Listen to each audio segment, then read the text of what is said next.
આ તરફ વાત કરીએ, ટ્રમ્પે ઈરાનને વધુ એક ધમકી આપી છે। ઈરાન પર પહેલા કરતા વધુ ભીષણ હુમલા કરીશું તેવી વાત ડોનાલ્ડ ટ્રમ્પે કરી છે। ટ્રમ્પની ધમકી બાદ ઈરાનનો પલટવાર। ફરી યુદ્ધ થયું તો મિડલ ઈસ્ટ સુધી સીમિત નહીં હોય।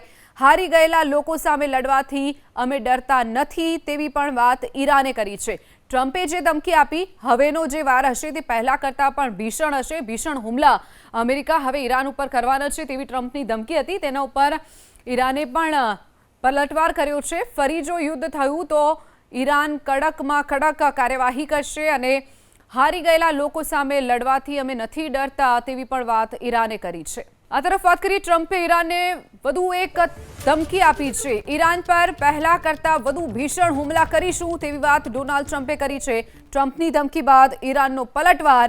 ફરી યુદ્ધ થયું તો મિડલ ઈસ્ટ સુધી સીમિત નહીં હોય।